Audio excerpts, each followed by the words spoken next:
Oke, selamat datang kembali ke channel saya. Di sini yang akan kita bahas hari ini adalah eh, tentang bagaimana bentuk database-nya. Sebelumnya kita melihat dari database yang sudah kita miliki dahulu, di mana database kita normalnya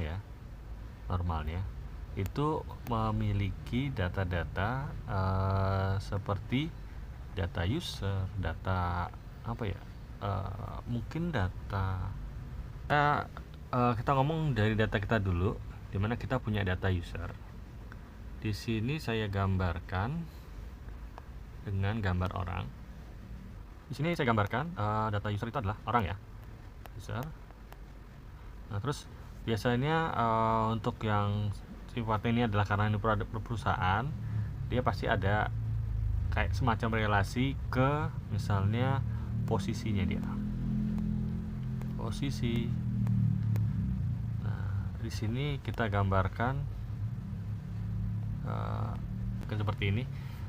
Nah, di mana ini akan jadi pola untuk bagaimana flow itu berjalan. Nah, kita langsung masuk ke datanya. Pasti kita akan memiliki sebuah tabel datanya. Ya, kamu bisa menggunakan nama yang sesuai dengan datanya ini, misalnya data pasien atau data kedatangan si pasien ya, kita sebutnya data untuk simple. Nah, dimana data ini memiliki yang namanya flow approval. Flow approval. Nah, di sini data ini yang paling penting adalah yang dapat kita masukkan di dalam data ini adalah yang pertama ada kodenya pasti. Ada kode, terus sama ada siapa yang bikin.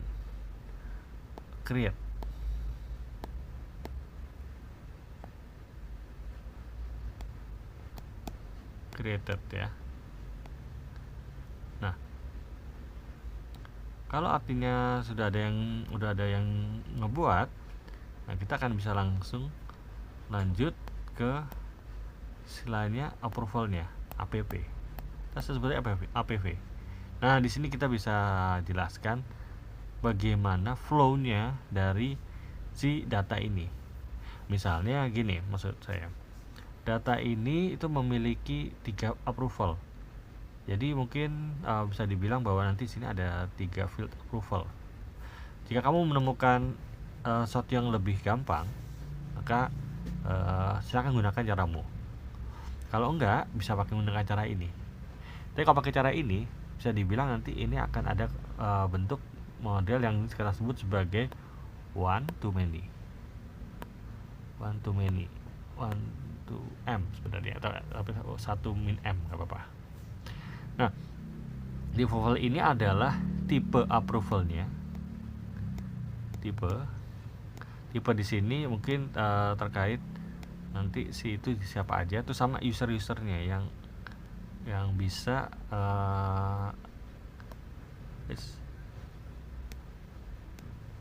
usernya siapa aja yang akan ada di bagian approval ini, di bagian tipe ini.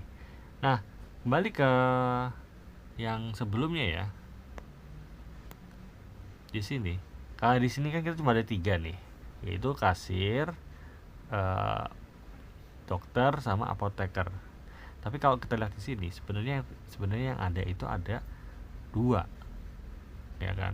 Sebenarnya ada 3 aslinya. Karena apa?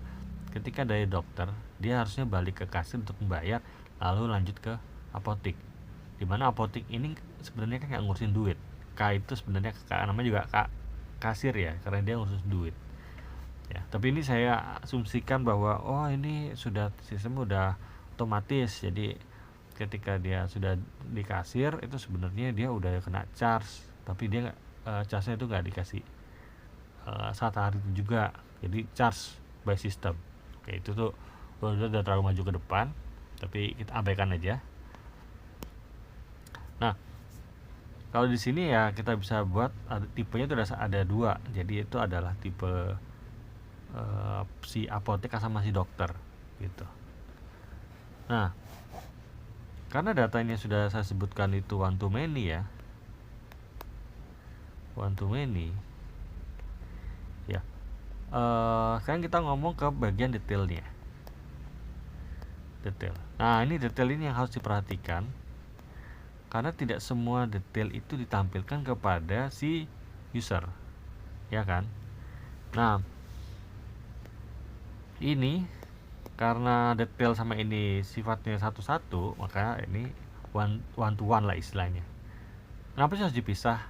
Nah, alasannya adalah ketika kamu memisah ini, sebenarnya yang kamu pisah itu adalah data-data yang panjang-panjang.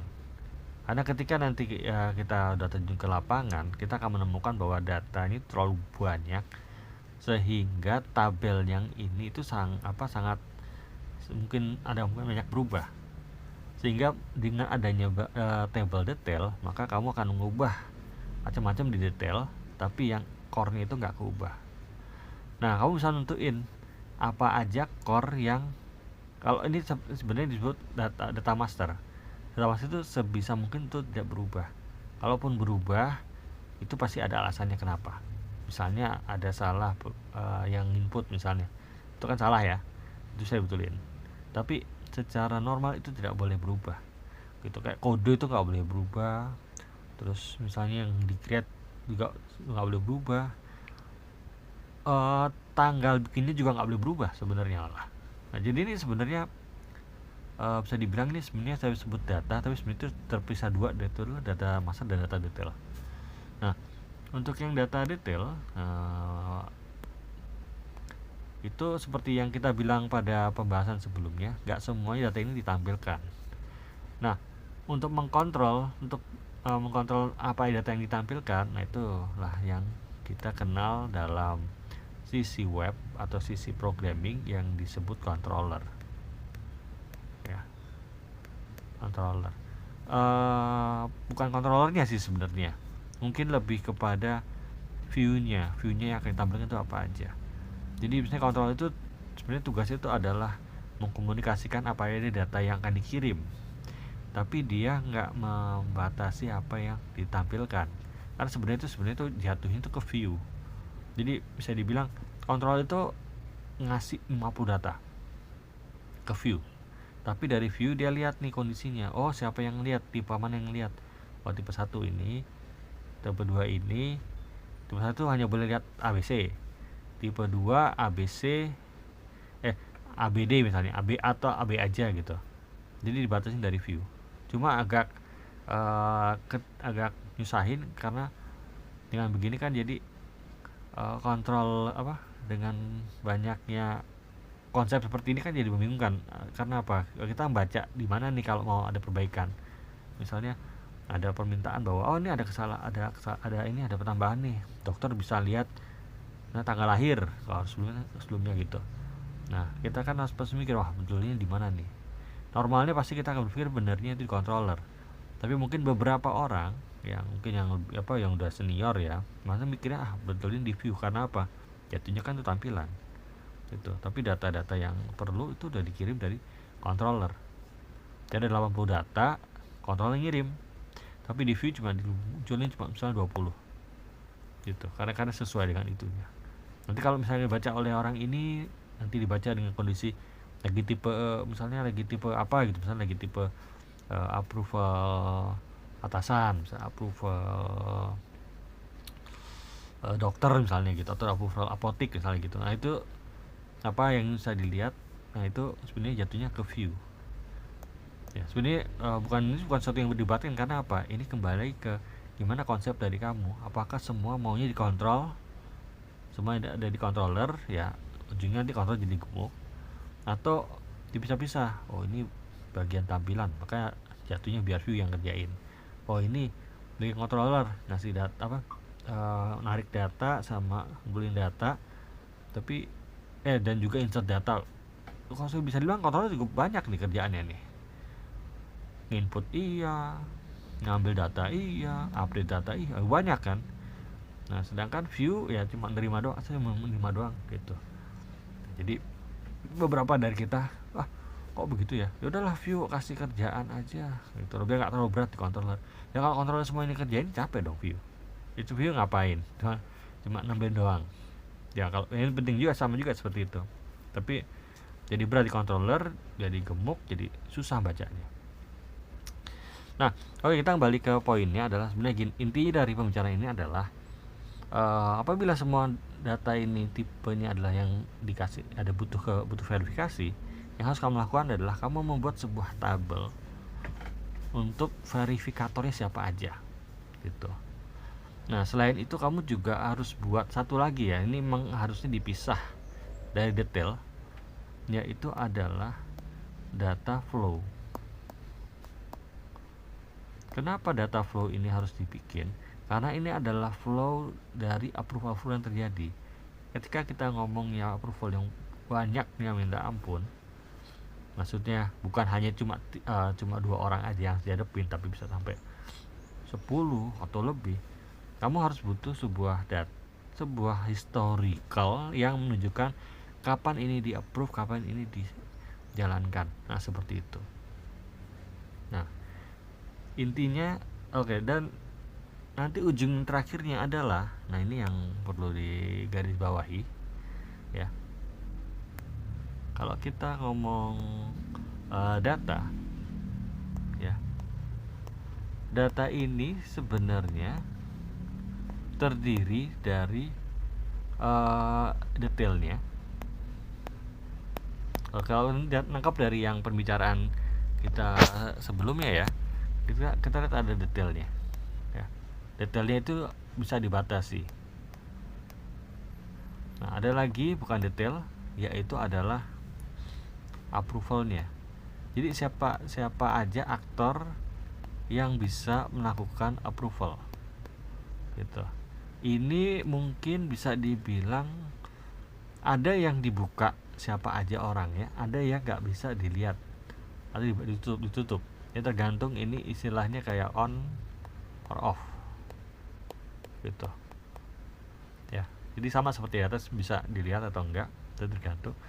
Nah, terus yang terakhir adalah flow-nya. Jadi siapa yang melakukan approval. Nah, ini sebenarnya akan bagus kalau memang boleh kelihatan sama semua orang. Jadi ini boleh terlihat sama semua orang ya, dibandingkan yang di atas detail itu hanya dibatasi apa aja yang boleh terlihat. Mungkin yang bagian flow ya, flow ini bisa dibilang harus dibatasi siapa yang siapa yang boleh siapa yang sudah melakukan approval sebelumnya begitu. Nah, kalau udah begitu ya artinya sudah gampang nih, karena yang kita butuhkan itu udah kelihatan semua gitu loh.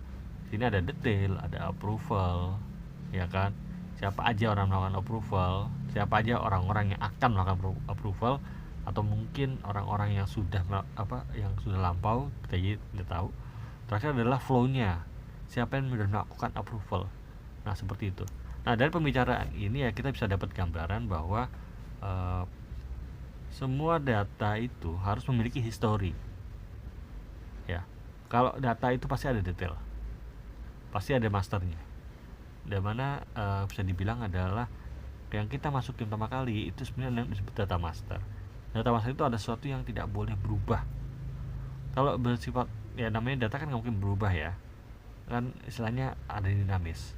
Coba bisanya itu dipisah jadi ada dua, satu data master, satu data detail gitu. Nah, karena ini ada approval, maka ada namanya data approvalnya. Nah, karena ini nanti ada yang melakukan proses approval, nah itu catat nih history, sebenarnya data history atau data flow-nya seperti itu. Nah, oke, terima kasih yang sudah menonton. Semoga ilmu kali hari ini dapat membantu dalam pengembangan sistem kalian. Oke, terima kasih.